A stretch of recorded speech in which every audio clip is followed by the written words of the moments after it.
Look at this. You like that? See, I did that? I directed that with one hand from right here. Just went like that. I can't believe they're there. I can't. I haven't seen you guys for at least an hour. It's been Last night was great at the Belly Up. Yeah, last night, Belly Up Tavern, for our fundraiser for Leukemia Lymphoma Society. There's a story behind this because Tommy and Lauren Finney, right here from KUSI, are the ones who, you could say, nominated me for Leukemia Lymphoma Society Man of the Year, among others. But it was more of a talk me into it thing. And I didn't realize how affected I would be by this whole thing. But it's a really solid thing. And I'll tell you, I can't tell you the number that we were going for until next week. I can tell you next week. But I can tell you, it's a giant number.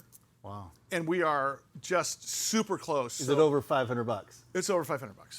But we are so close to getting there. So what I need to have happen is I want you guys to go to sullyband.com and click on donate. If you type in KUSI in the donation link, you get a chance to have a VIP experience here at the studio for an on-the-air taping. Means lunch with you Awesome. and the band. Yes. Let's do it. So I'm very excited to have you guys get a part of it. Okay, let's get this thing going because we have a huge show today. This is a huge show.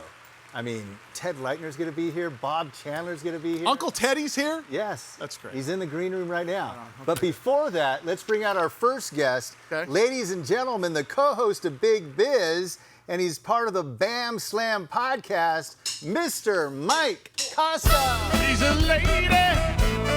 Oh, she's a lady. Talking about a little lady. And the lady is mine. Thank you so much. Thank you. Good night, everybody. Good night. Thank you. Thank you. Wow, Mike Costa, fantastic job. You know, Good job, Mike. Russ T. Nail's favorite thing was singing with the band, and I'm finding out as Costa replaces him on Big Biz Show, it's the same thing with him. He's just dying to play with the band. Well, when you're in the midst of this musical greatness, like I am on Wednesdays when I join this show, or Tuesdays and Thursdays with the DTT. Yeah, Day Trader Trio. Day Trader Trio. Right. That's three of you. It just gets in your blood. You know, you want to be part of it. Can I ask you a couple of things, Mike? Just real quick? I just have a quick question. Go ahead. Is the hair from Casual Saturday or I slept in my car Friday? Oh, do I got like a little misflow going? Oh, no, it's good. I'd keep it. I'd keep it, Tom Cruise. I think it looks fantastic. Can I tell you one more thing? Because I want to get to the guests quickly. Yeah, I'm all yours. But we were, on the Big Biz Show, now that he's taking his place, Tommy, is we were driving down Manchester and North County. We saw Mira Costa College and realized that Mira Costa College completely ripped off our own version of college, which is, of course, Mike Costa College here. You can see here on the screen.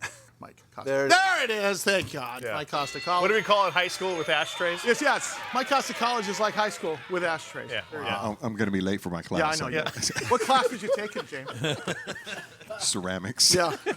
What would be at a Mike Costa College? Oh, I think many of the top classes you're going to find like at Harvard and MIT and things like that. You know, do you know what MIT stands for? Massachusetts. Tommy, take it over because right? Wheels are falling off. All right, our next guest. She is the new breed of television sports from KUSI News, Allison Edmonds. Oh, are we talking about Elvis Costello? Easy. Steady.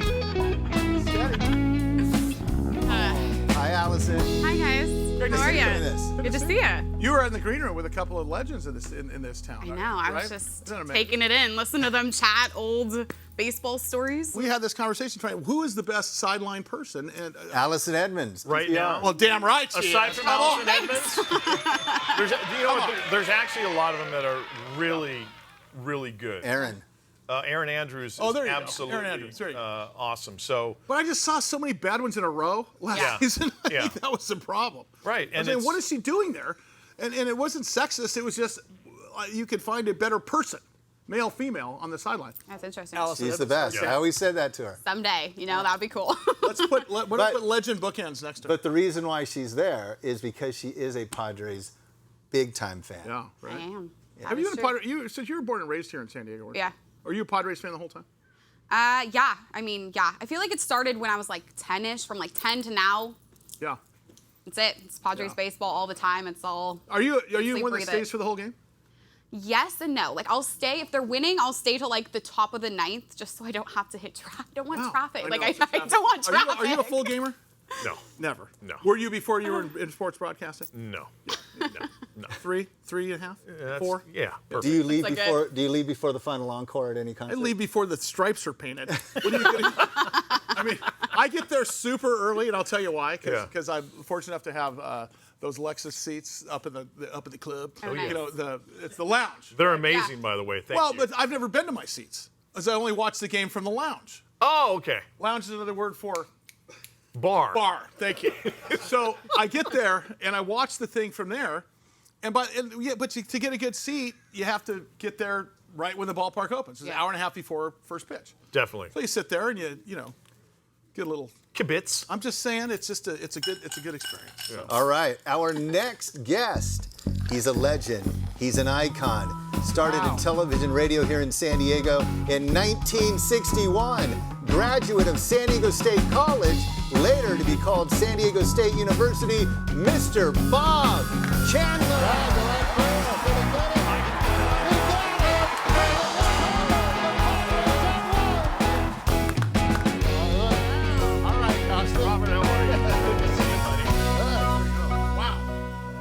We go way back. Jeez, there's no basketball here. Last time I saw Listen you to was that voice. Does that voice just make you feel it takes you right back? It takes you Like right immediately I'm thinking back. Padres pregame. Like Yeah. immediately. Wait a minute. He started in television radio in San Diego in 1961. Wow. I mean, wow. That was 6 years after Mike was born.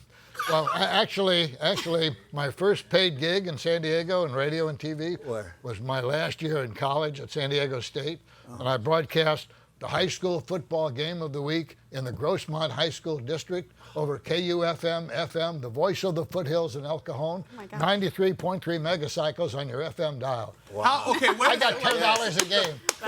How much did you get? $10 a game. $10. The fact that you knew the word megacycles, none of us in radio for 30 years even knew the word megacycle until lot? just now. What? Exactly right. I have to tell you, we miss you on TV every single day doing Padres sidelines. I mean, I know that you're still involved. I know that you are still a fan. But man, I miss the days of seeing Bob Chandler everywhere. Think how many losses I broadcast over the years. Yeah, you think Cubs fans? So much different now, and I love it. As you're watching the Cubs game this week, did you realize, you think Cubs fans have it bad? What about the Padres? I was thinking the same thing. Cubs are the Padres, from years past. That's exactly right. Exactly I right. do want to say this. I hope you are the class of 2023 for the Padres Hall of Fame. You need deserve absolutely. Oh, There's nice of no- you to say right. that. Absolutely. Yeah, that's a. You deserve I it. do. Bob and I spent far too much time not even knowing that we were sitting next to each other at Aztec basketball for we both looked across the aisle one time and said, "Hey." That's what happened to those games. They started getting so busy that you don't realize all the The people. games were good. We actually watched them. Yes, exactly. Yeah, not anymore. But All right. Well, you our ready? next guest, along with Larry Lucchino, our next guest is part of the San Diego Padres Hall of Fame class of 2022. Ladies and gentlemen, Mr. Ted Lightner. There he is. Oh, listen. I can't. Is that? Wow. Please up. Very nice. Oh, yeah. Ray Charles. Woo. Oh, that's so good. That is so good. Was that Engelbert Humperdinck, Tom Jones, or Ray Oh, Charles? man, that is Ray Charles. Exactly right. The one and only. man. You ever see that the Flip Wilson routine? yes. When he's going to make the pitch to Queen Isabella, Yeah. it's Columbus, to go and explore. Yeah. And where are you going? I'm going to America to discover Ray Charles. Yes, exactly. Right, so two voices here that we haven't heard on Padre baseball for a little while, but it's great to have you in studio. Good to be had again. Good to see I mean, you they guys. do represent Yeah. thousands and thousands of games. I mean, Right. 19. I did 5,000. 5,000 games. I don't know how many Bob did. He's way up there too. But we did a bunch of those together, over thousands together. Wow.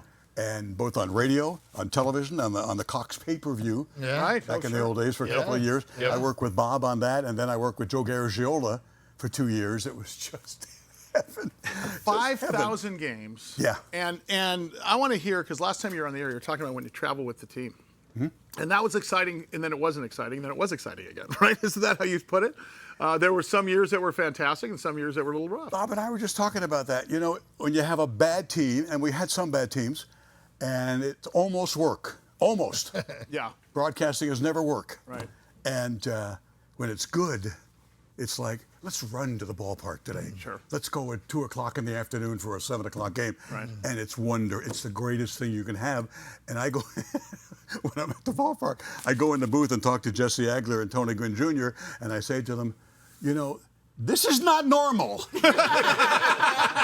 What you have, what you guys slid into, like a grease. Wait a minute. Well, you wouldn't have, if you were still doing evening sports, you wouldn't have had to ever say your Padres. You would be saying my Padres the entire time. Good point. That's how it started when people would say, and I'd say when they win, they're mine. When they lose, and it made a lot of people mad. Your Padres lost today. Including Padre executives, to the point that they told me Joan Kroc was obviously the owner at the time, and they had a board meeting, and I had gone on the air the previous night just ripping them. They played so bad, they were terrible, yada, yada, yada. Oh, yeah, they're your Padres. I found out that Joan had said in the board meeting, do we pay him? We get that every day. And they said, yeah. Why? He's beating us up on television, and then he's broadcasting and the game. Because I don't know, it was wonderful. Well, that's what made Ted Ted, right? Yeah. You were Uncle yourself. Teddy. You were nothing but yourself on the air. Wonderful. So, It was Mr. Leitner, wonderful. on July 7th, when the Giants are in town, and you're inducted with Larry Lucchino, the 16th and 17th member of the Hall of Fame, Yeah. what would be going through your mind? So many things. The people that got me there, so many. He's one of them right there, Mr. Chandler. I've told him publicly, I'll tell him privately and publicly here today. When I started, I was a football, basketball guy. But Jerry Coleman was asked to be the manager. As Jerry told me later, you know, I hadn't had an ulcer, and I thought I would try that and see what it's like. And I said, of course, because you had no pitching. Yeah, that's right. And I had no pitching. And he got that ulcer. He had surgery in the off season, and he went back to the field, back from the field to the booth. And I got the job because he became the manager. Yeah. But I could have been out after a year. And during that time, football, basketball, you think you know baseball covered.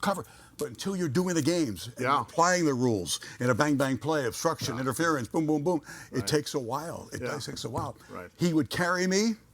He would assist me. He would slip me notes. He would never say, no, Ted, on the air. He would never throw me under the bus. You're wrong. It's not that, it's this. And Dave Campbell did the same thing. And they carried me until I was a baseball broadcaster as well as football, basketball. I'll be thinking, to answer your question, Tommy, thinking about all the people who helped me, got me there, gave me the job, let me keep the job after Jerry came back, and I was supposed to just go back to Channel 8. And Jerry said, no, I'll talk to Ballard Smith, the president, and Ray Kroc, McDonald's owner, and see if you can stay. We'll have 4 broadcasters. And that's what they did. Yeah. And I'll be thinking about all that. And my mom, who was just so supportive. I had a father. Those of you who read my book understand that I did not have a supportive father. Right. He had a good left hook. He had an excellent left hook. Joe Frazier had nothing on this guy. On that subject, I want to encourage people to not only buy the book, but also download the Audible. I don't know if you've released it or not. I got to hear it because you recorded it here. Exactly right. But it is better than the book. Because you're just telling Ted stories for an hour. And it's fantastic. I was complimented so much by people who tweeted, I'm not buying the book. And I thought, well, that's a great thing to hear. Thank you. No, I'm not buying the book. I want to hear these stories in Teddy's voice. I think both is good. I read it first. And that was so heartwarming. You have to have both because it really is 2 different experiences. But I love that. It's better. It really is. It makes the whole experience better. I mean, buy the book, don't listen to it. But I would say if you buy the book, you got to listen to it also. Hey, do you agree that the 18th member into the Hall of Fame should be that man right there? Of course. I get tweets like that. I get tweets. There are tweets like that. I don't get them. There are tweets like that all the time. What about Bob? What about Bob? And they did that for me. What about Ted? What about Ted? And I would always say the absolute truth. I don't know if Bob thought about it. I never thought about it. Yeah. I just wanted to do the games. You know what's Bob interesting? and I love the work. You bring something up about tweets. You guys didn't have social media. No, God forbid. No. You have probably don't remember not having social media during sportscasts and stuff. No. So my question is this: is that you're a pro? How much do you depend on that tool, right? Yeah. I'm not talking about Costa. I'm talking about I'm talking about that social media tool, because I can't watch a Padre game now without looking at the Twitter feed. It's as entertaining, especially when there's a bad ump or something like that, and you get stuff People going. just, I mean, I got completely relies on it. Like I Twitter-wise, I mean, as far as Padres, I mean, me being someone who reports on the Padres and also is a fan of the Padres, I like having. I mean, I use Twitter constantly. But you're also getting your information. And getting information. Bob, would it have helped you to have instant feedback, or would that have detracted, do you think? Geez, I really don't know. I can't imagine having Twitter and Because it's instant feedback. In my case, with yeah, that love-hate thing on Channel 8 and radio shows and talk shows, you would have been a hero or goat. Eaten me to death. Yeah. It would have been death by Twitter. Well, You remember back that controversy days of, well, they love him or they hate him. The greatest line of that was by our dear Rusty friend Nails. Rusty Nails. Yeah. In his club act, he would say, marketing research at Channel 8 shows that there are only two kinds of people in San Diego. You either hate Ted Lightner or you are Ted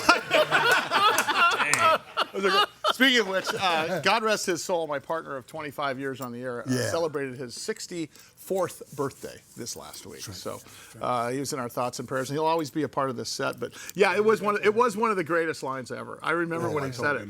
I was listening. I think the first time I saw him. So after.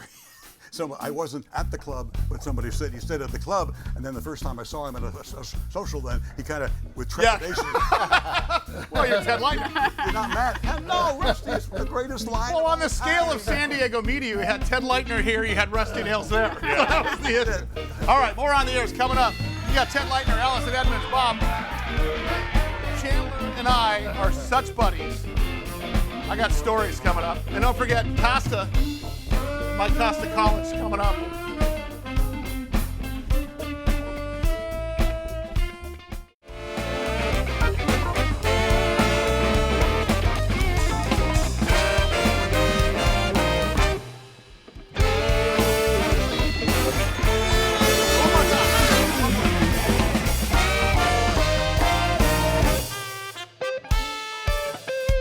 It's always Steve Dillard, isn't it? It's always Steve Dillard.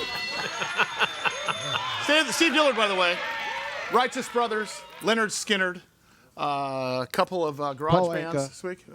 And Paul Anka. And who are you playing with? You, Jimmy Buffett? The Temptations. Temptations. There he goes. Yeah. Jimmy So we let- And you're forgetting someone new. And he plays with Latimore. He plays with Latimore now. Speaking of which, so because of your support and the support of the Kogo listeners and much of San Diego, we released our debut album on March 26th. The name of the album is called Let's Straighten It Out. It's a song by an artist called Latimore. Unbelievable. But we hit the Billboard debut blues charts at number 3, above this guy named Eric Clapton that you may or may not have heard of. We hit number 2, but guess who we have in studio today? Latimore. We have Benjamin Latimore.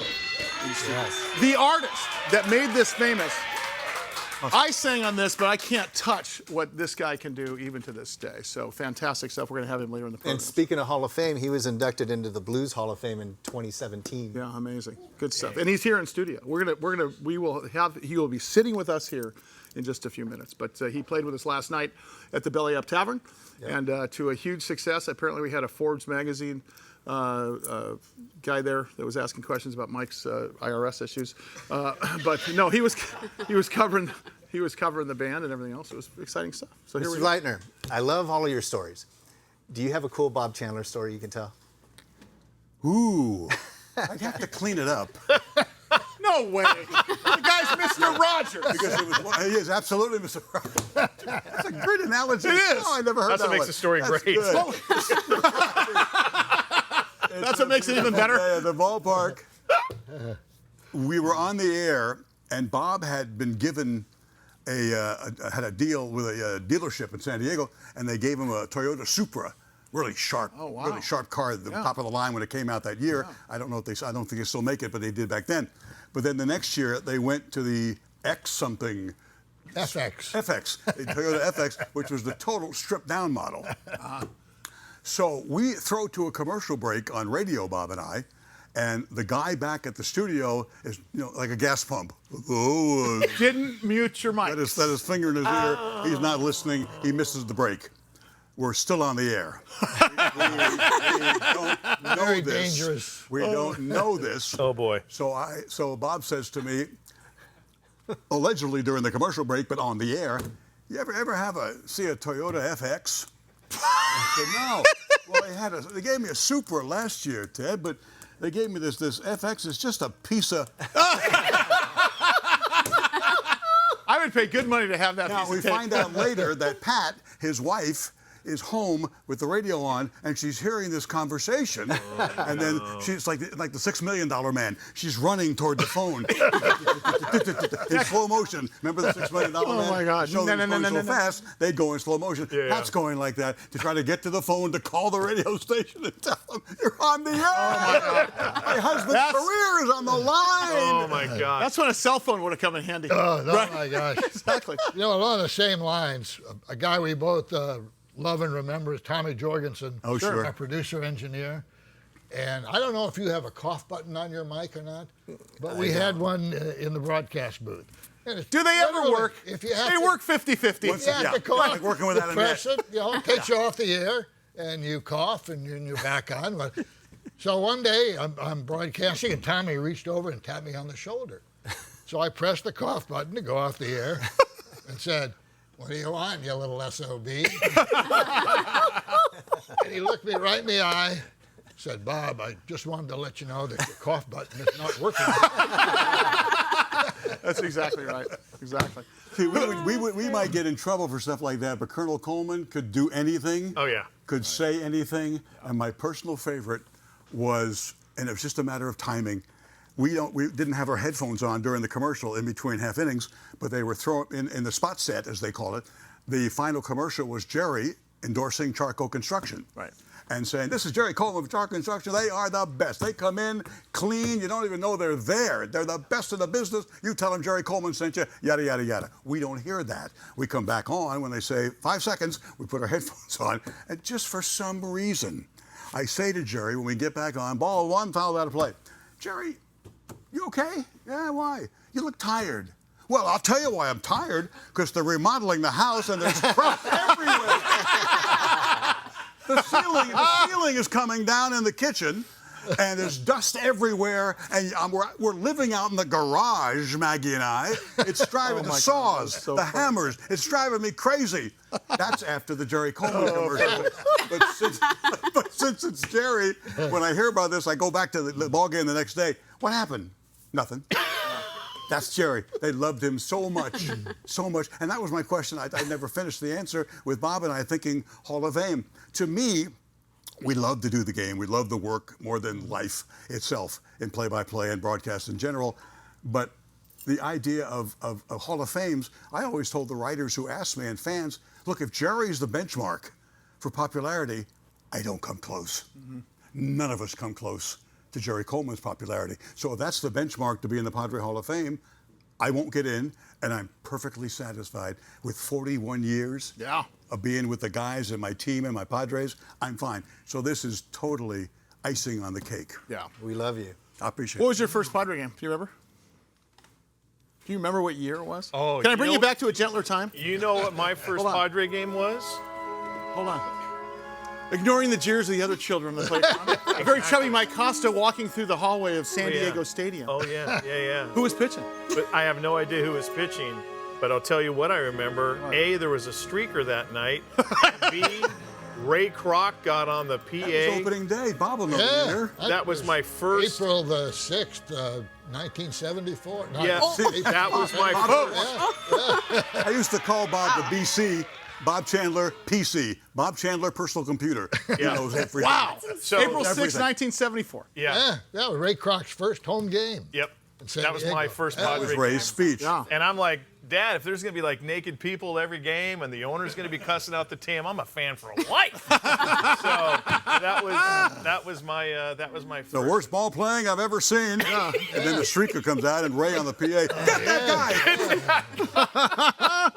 Allison, what's your first Padre game? You remember how old you were? I don't know. I don't know my first Padres game. I remember going to Qualcomm a couple times. I went to like the last game at the Q, and then we went to the first game at Petco Park, and that's like kind of one of my first Padres memories. But I've told the story before, but Kevin Towers actually is the reason why I really became a Padres fan. I wrote, when I was 10 years old, I wrote a letter to him in school. He wrote back, said sit in my seats, and became a Padres fan for life. Kevin. So that's the one that always sticks out to me, but I always go off of that. That's So. What KT. was your, You bet. you know your first one? It was I the remember best. I was around 10 years old, and Dave Winfield was at right field, but when Right. he would come from the dugout to right field, he would stop and wave to us and shake our hands. yeah. It was long before high five, so he would just wave and just talk. No, back in those days, talking about a gentler time, they'd have bat night. What could go wrong? Let's give a bunch of 12-year-olds a little bat Or drunken made out of adults. wood, and you could also bring your own jug in, if you recall. I mean, as a San Diego State student, you could bring your own jug Gallon milk jug of warm beer. of warm beer and also bat night. They don't do bat night anymore. I don't think. Some bad ideas, like Oh my God. 10-cent beer night in Oh, they Cleveland. did that. They did Oh, that this will one day. this will work out well. That'll be fantastic. Sure. All right, much more to come. We got Bob Chandler, got Mike Costa, Allison Edmonds, and Uncle Teddy. Ted Lightner's here. We got kind of a. Remember Albie's Beef In? Yes. Doesn't this remind? We got that kind of feel going. Absolutely. You guys used to hit that place after the games. I know you did. On the air. On the wall. Coming up. That's exactly.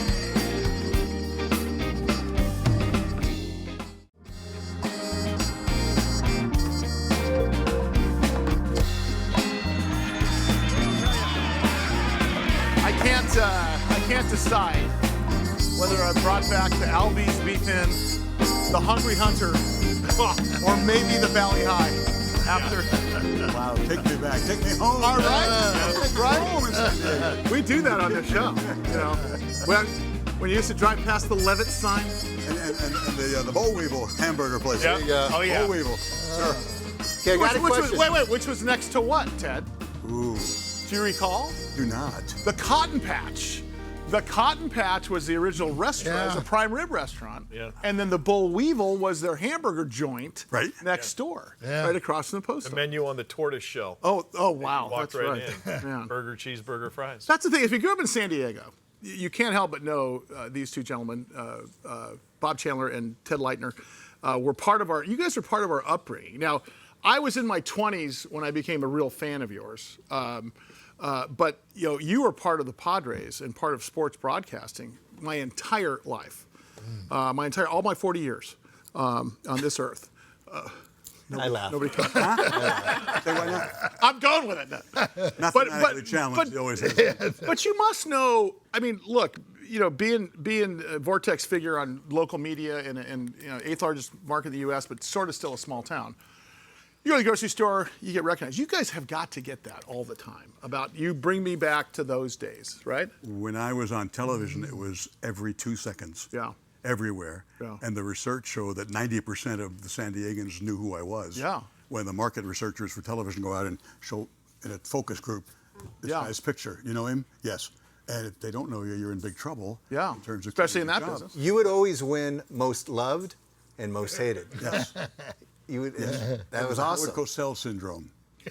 There was a bar That's in right. Pittsburgh that had a group of guys, same guys, every Monday Night Football, and they draw straws, and the guy who had the shortest straw would have to buy an old beat-up black and white television and bring it, in addition to the TV they can watch the game on. And then they would plug it in and go, and the winner of the drawing, as opposed to the loser who bought the old television, had a brick. And everybody would go, yeah, and they'd start chanting, go, go, go, go, go. And they would come on, from Cleveland, ABC, present Monday Night Football. And the first time Cosell's face came on there, they would throw the brick. They would throw the brick right into the TV and smash it and start to drink the entire night, as opposed to up to that time. That's what I had a little bit of that, not by design. I didn't want to be like that. No. But the topper was a 7-Eleven in Mission Beach when I was in line. And it was right after that NBC show about Gary Gilmore, the guy in Utah. Yeah, right. He demanded to be executed by firing squad. Yeah. So the second part of it was the previous night when they shoot him, and this guy is in line. He looks back and then he turns to me and says, "You're Ted Lightner, aren't you?" "Yeah." "You see that show last night on that Gilmore guy?" "Yeah." He said, "That should have been you." Damn. That always gets people quiet. Oh, that's really cold. That's bad. That's cold. And I laughed so hard because it was funny. Yes. Yeah. Bob, what was your first Padre game? Do you remember? Well, the very first Padre game was in 1949, the Coast League Padres. No kidding. Pacific Coast League Padres. Yeah. No kidding. Yeah, I was close with the Coast League people and then getting Major League Baseball. Yeah. I mean, that was like nirvana. Yeah. Do you remember that? We had $25 million is what it cost to build that stadium. 100% taxpayer funded. And it won so many architectural awards at the time. And that's as hard to let go of for me in this town. Growing up in University City, playing Little League and going to the Padre games. That was a tough one for me to watch this thing get. I mean, look, I can tell you as a long time Padre season ticket holder and Charger season ticket holder, the place was decrepit after a while. But it was just rough to see that thing. It was iconic. But the memories, Yes. I don't think needs the building No. to have the memories. No. The idea of a brand new state-of-the-art Aztec football stadium, packed in there, 35,000 loud, make it just like the show in basketball. Yeah. And that will be no fun for visiting teams at all, as it is not for basketball. To have that and the memories of Marshall Faulk and George Jones and Jesse and Barry Freitas. Ned and all is great. The memories of Jesse Freitas in the 1979 Aztec football. Way Come on. Great. I mean, honestly, some terrific Don Coryell teams. Didn't play there, but played Aztec Bowl. But by the same token, I've still got the memories. I'm sure Bob does too. The building doesn't have to be there. It was costing $10 million a year to maintain, and nobody wanted to maintain it. It had to go. Now, I know you guys had relationships with some of the players because you're there all the time. Allison, do you get a chance to rub elbows with the Tatis Juniors of the world and the Manny Machados of the world? Do they know who you are at this point, and they give you most favored nation status, so to speak? I don't know quite that way, but definitely. I mean, whenever we have like a home stand or whatever, I go into the clubhouse, and it's starting to be with more of like the Joe Musgroves of the world, I would say. Yeah. I've interviewed him, talked to him enough times where he will acknowledge and say, "Oh, hey, how are you?" I don't know if we're on first name basis, but you definitely sense the difference between just walking in there normally and them walking in and actually like recognizing and like respecting you being there, and they'll take more time to talk to you and stuff like that. But definitely I feel like once every other week when they come home, I get to go in there, so I'm getting more and more comfortable in the clubhouse, getting around. Left side of the infield's worth what? $900 million? 740 million. What was the payroll back in the day, guys? I want to know, because when I was a fan of Randy Jones, who was just here a couple weeks ago, I remember watching him when I was 10, 11 years old. I don't know what he was making, but it could have been more than 25, 30 grand at the time or something. I mean, it's gotten ridiculous, the right? club, when Ray Kroc bought it, when it was going to Washington and Ray saved it, he bought it for $12 million. Wow. And now Manny Machado makes 30 in 1 year. Right, exactly. The dollar has changed. Things have changed, no question about it. Bob told me that story about when Ray's representative, not the McDonald's guy, but his personal guy, called and said, "Mr. Kroc would like to buy the law club and have it not go to Washington." And the guy said, "How many people in Mr. Kroc's group?" Just one. Well, how will Mr. Kroc finance this? He'll write you a check. Have you seen the Golden Arches lately? He's doing okay. McDonald's went public and the IPO, and he made $200 million that day. Wow. This was Buzzy Life was Basie. Buzzy, I haven't heard that name in a million. Buzzy. Bob Chandler, Ted Leitner, Allison Edmonds, Mike Costa, and Tommy and I. OTA on the air is on the air. Stand by.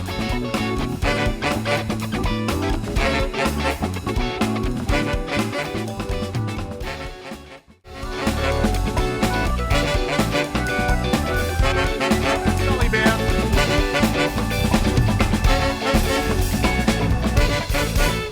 Actually, they sound better without me. They sound way better without me. I of course, it's kind of a wedding. It's kind of a wedding band feel Good without band. me. But Yes. Tight like band, that? baby. Like Tight that? band. But speaking of tighten Good up and stuff. Archie Bell, Yeah. Mr. Lightner would know this question. Do you know who Archie Bell's brother was? Running back for USC, Yeah. Ricky Bell. Wow. Yes. No kidding. Yeah. Okay, so these guys here walked us up to the number 2 spot on the Billboard with this album called Let's Straighten It Out. Let's Straighten It Out, speaking of 1974, right, was released in 1974. Have you spun the purple yet, Ted? Have you spun the purple yet? Ted? Whoa. Have you spun the purple? Look don't at that. don't make me give you an album so you go home and spin the purple. I am so honored today to introduce one of the reasons we did this album is it was a tribute to 1960s and 1970s blues and R&B.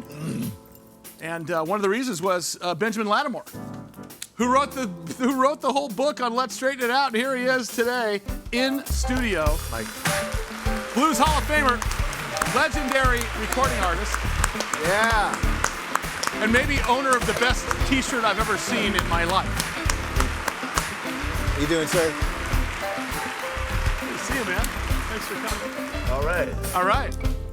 So first off, I'm just gonna leave I'm gonna leave an empty album cover that goes on the set here with this pen. Just gonna set it there for a minute just to see if anything comes to you.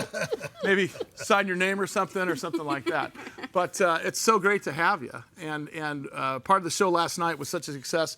And of course, you're raising money for Leukemia Lymphoma Society. My quest to become LLS Man of the Year this year by raising the most money for cancer. I know you have a story about cancer in your life as well, and it was so appropriate to have you there between the album and everything else. So it's great to have you here.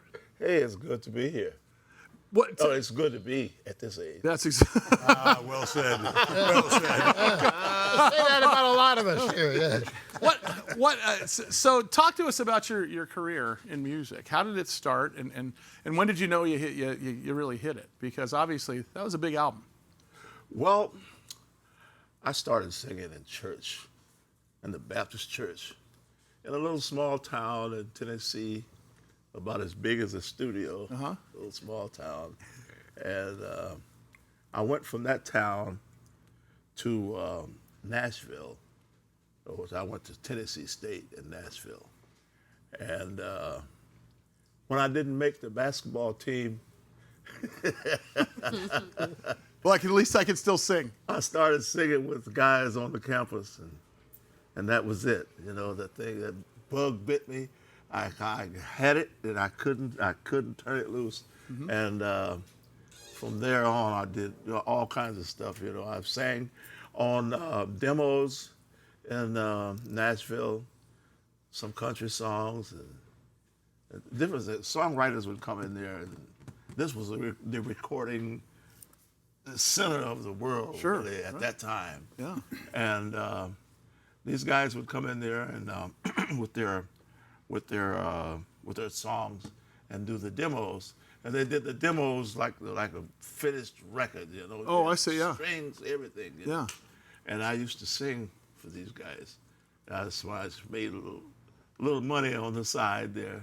Wasn't a lot, but it was something to keep me going. Yeah. But you're still in the studio playing for people. Yeah. I mean, we were with Joss Stone just a couple years ago. Yes. I did that. I played with a lot of people in the studio in Miami with TK Records. I played behind a lot of people. I went on the road with this guy years ago, 1961. Mike was 10 years old in 1961. That's a long time ago. Yeah. He wants to hear that. 1961. At that time, I was the youngest guy in the band.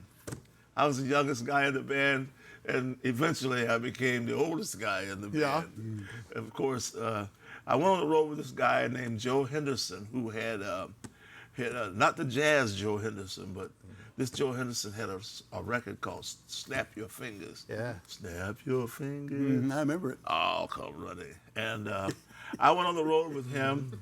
I went from Maine to California here with him. I hadn't ever been anywhere in my life outside that little small town. Yeah. And it was a great. I traveled, and with him, I couldn't even play in all the keys. I could only play it 2 or 3 different keys. If it was in a different key, I was. Did you teach yourself piano? Mostly. Yeah. Mostly. All my thing. I've never been trained to play. It was like trial and error. I had this thing. It's ear. I could we had a piano in my house, in our house, and I used to sit down there and bang on things. I played things that sounded good to me. Yeah. You know, I played little simple chords. It was a long time I was playing chords and things that I didn't know what they were. But they sounded good. Yeah, it sounded good to me. And I got with a lot of guys that were, hang out with guys who were excellent musicians. And I'd say, what is this? And they said, oh, that's a B flat seventh. I said, well, then this must be C seventh. Yeah. And this must be this and that. And it clicked. By the way, does that sound familiar to you? So I don't know what I'm playing I either. got used to the sound of the sound of a chord. Yeah. I know what it was, and I got with different musicians over a period of time, and it was all trial and error. Yeah. You know, I do a little of this and a little of that, and I learn a little bit more about this. Then I became a vocalist for this band called Louis Brooks and the High Toppers. I started singing with Greatest them. name ever, right? Louis Brooks and the High Toppers. And the Come High on. Toppers. You got to bring those names back. And High Toppers. And I went, I played locally around the Nashville, Central Tennessee area. And I was their vocalist at first, but he didn't get along well with the piano player. Same as my band. Exactly the same thing. The piano player didn't want to learn anything new. So I used to play for myself. Sure. And he said, you want a job playing and singing? Yeah. I said, I can't do the stuff you guys are doing. You know. He said, I'll work with you. I used to go by his house every day. It was like a job. I'd go by Well, his it's house. obviously it worked out. When we come back, will you sing a song for us? Will you sing? Will you sing for us? After the break? Come on. I'll be happy to. All right, good stuff. On the air, Benjamin Latimore. My gosh. Look at that. Flanked by Bob Chandler, Ted Leitner, Allison Edmonds. This is old home week for you. You're old home week for us. That's how that works out. And Mike Costa. No, who? I was getting there. I'll be there by Sunday. Come on. Oh, that's tomorrow.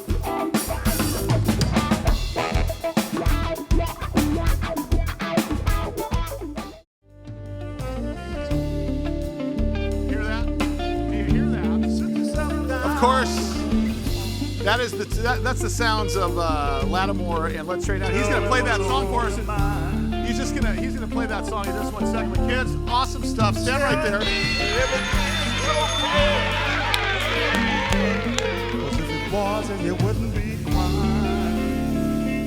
There we go. All right. Yeah. We're gonna get that whole song in just 1 second there, but that's Latimore. Come on. How do you do that? Awesome. You thought that you just be talking baseball today, didn't you? Yeah. It's a whole different story, isn't it? Hey, I want to say something to Mr. Chandler. I have a friend named Jill Chandler, your daughter, and she absolutely, loves you and just is so happy that you're here and is your biggest fan, and she's probably leading the way to have you inducted into the 2023 Padres Hall of Fame. And I just wanted to say that. Gotta happen. Well, it's nice to have the backing of your family. I was going to say, considering the alternative. The final vote was 3-2. With one abstention. One abstention. Mike Costa, of course, has joined me full time on Big Biz Show, our national TV show, and doing a great job. What else you got going? Anything else? Just, I got the podcast going with Allison Ratzlaff and Ben Fletcher, the Bam Slam Pod. I'm doing some work out of Vegas, and I've got a soon-to-be sophomore in college, which is like 8 full-time jobs. So Yeah, that's right. life is good. I've got nothing to complain about. That's good. Well, what's next for you? Are you going to hit the booth again on some of the high school games in El Cajon? Or, Fortunately, there's no tape. I used to grab my fraternity brothers. You spot for Helix, you spot for Grossman. You do this, and we'll use the $10 to go to the Quaff Barrel and get a couple of pitchers of beer. Oh my gosh, That was that's it. good. So are you happily enjoying retirement? Or you Oh yeah, a chance to get trying to back, Mike? improve that golf game. Yeah, that's good. You know, I used to play a lot of golf with Bob Skinner and Roger Craig and Norm Sherry. Baby. And I told Bruce Bochy once, I said, Boch, I played golf today with 3 guys who have all been fired as major league managers. And he said, Bob, I'll tell you what, don't ever invite me to play golf again. Allison, when do we get to see you next? On TV later today. There you go. All right. I was like, Full-time Saturday for you. full time. And let me once again promote your book and your Audible book because Thank I you, read the Sal. book and I listened before you listened. Oh, no question. And because he did it here and I got to listen to it. And I'll tell you, it's one's not enough. You can't just do the audio and just do the book. You got to do both. And I would suggest reading the book first and then listening. I appreciate It's it. fantastic. So. I do. What's the name of the book? Pardon? What's the name of the book? Pardon. Yeah, no, yes, old guys on today. What? What, Tommy? What'd you say? What'd you say? TED Talks. Available, I always love to say this, available on Amazon. Barnes & Noble and all major booksellers. TED Talks, That's exactly right. Good stuff. Yes. And here's something cool about Ted Leitner. When you're in a television newsroom, someone always says, hey, did you know Ted Leitner, when he was on Channel 8, he never used a teleprompter? Yeah. I mean, that's They amazing. couldn't keep up. You could have put the words up. They would have never kept up with you. It was no script and no teleprompter. It was just talking to the director. I'm going to do the Padre highlights, then talk about this, a commentary, and so, and he would remember the order. Hopefully, I would remember the order back then when I was young, and it worked out very well. Oh, yeah. And they would do the research, and because people, when radio guys took over television, it was this with the script. Yeah, of course. News and sports, and so We're three of them. looking right at them, the research would I say, get four. "Oh, gosh, it's like he's talking right to me when he looks right at me." And I think it worked out really well as to not broadcasting to them, but talking. The to best them. was when he would say, "Oh, let's get to the hockey highlights." Just So two much guys fun. knocking the crap So out of much each fun. Well, it has been so great to have all four of you here today. And Mr. Latimore, of course, I want to talk to you about, before you start playing your song here, this is, again, let's linger that intro out a little bit because it's one of my favorite intros of any music I've ever heard. Tell me about this song originally back in 1974. Let's straighten it out. I was doing an album at TK. We were short a song. This thing has been going around in my head for a while. The Let's Straighten It Out. It was the last song on the B side, and but it came out so good. It became the song. Guys, take it away. I want to hear him sing it. Let's do this.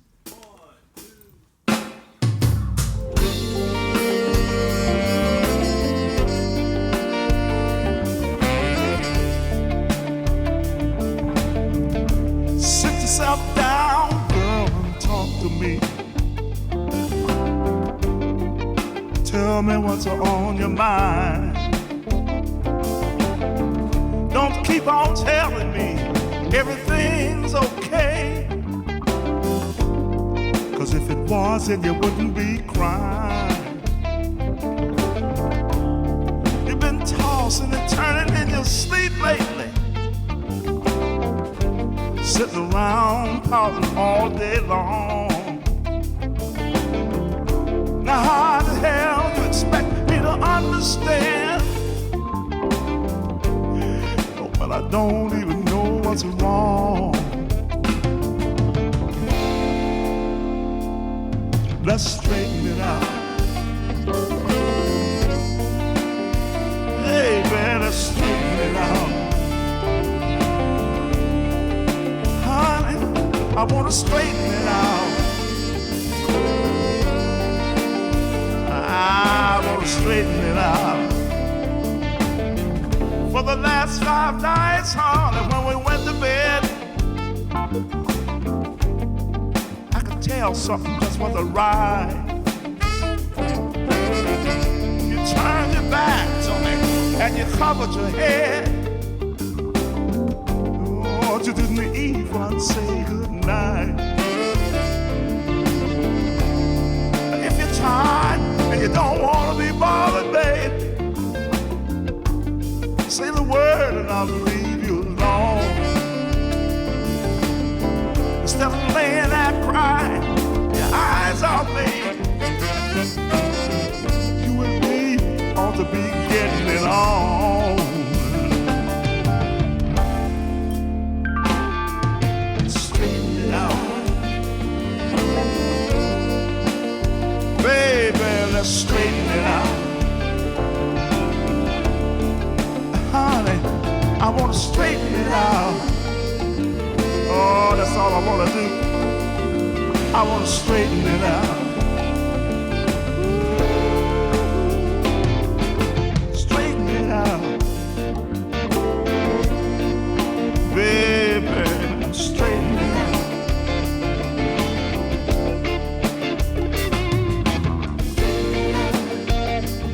That's all I want to do, baby. I want to straighten it out. Do a little something here.